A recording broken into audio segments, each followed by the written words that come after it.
څوک چې دا خبره کوي ایمان په زړه کې پکار دی جی بس که ته چاته نصیحت وکړي چې ګیره پرېږده و ایمان جی زړه کې پکار دی که چاته وایي دا پیسې د ګیټو نه بره ساته و ایمان زړه کې پکار دی که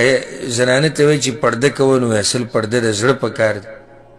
دا ټولې خبرې غلطې دي د هغې یو څو وجې دي یوه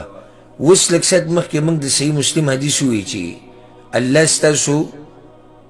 مالونو ته نه ګوري او شکلونو ته نه ګوري ولکن ينظر الى قلوبکم واعمالکم څه ته ګوري زړونو ته او اعمالو ته دا سړی دا کوم چې وایي چې ایمان صرف په زړه کې پکار دی والله خو عمل ته هم ګوري لکه دې حدیث کې خو صرف دا نه دي که نه چې الله زړونو ته ګوري د زړونو سره څه ته ګوري اعمالو ته هم ګوري که یوازې دا خبره خو نه ده چې وایي جی په زړه کې دا خبره شوه نه نه وای عمل ورسره هم دی صحیح د زړه هم دی خو د زړه سره عمل هم دی او بله بنیادي خبره دا ده دقه د دویم اصل چې ما بیان کو ورته وایه وای دا خبره دې غلطه ده چې ایمان په زړه کې پکار دی او زما په زړه کې شتي وای ایمان که دې په زړه کې وی نو هغه به په اندامونو باندې راښکاره شي دا زړه نه دی زړه د باچا دی زړه څه دی باچا دی د بدن چې کله دا باچا برابري که نه نو دی دا ټول بدن ډیکه کوي د الله د بندګۍ دپاره دا خبره زړه ته کوزه کوي چې کله دا باچا برابرو نو دی دا ټول بدن ډیکه کوي د الله د بندګۍ دپاره حالانکې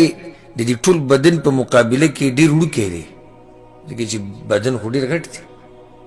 او دا زړه پکې یو ځای نیولی دی خو سره د دې نه چې دی وړوکی دی او لږ غونته کې ځای دی خو دی باچا دی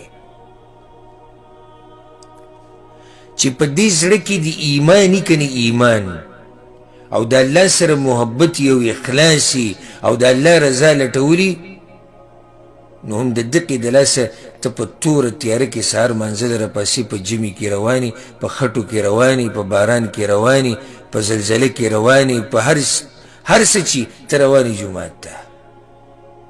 هلته باچا برابر دی د دې زړه د لاسه چې دا زړه دې روغ وي نو دی ستا د اندامونه مجبوره کړي په دې باندې چې ته روژه ونیسې ته سجده ولګې ته د قرآن تلاوت وکړې ته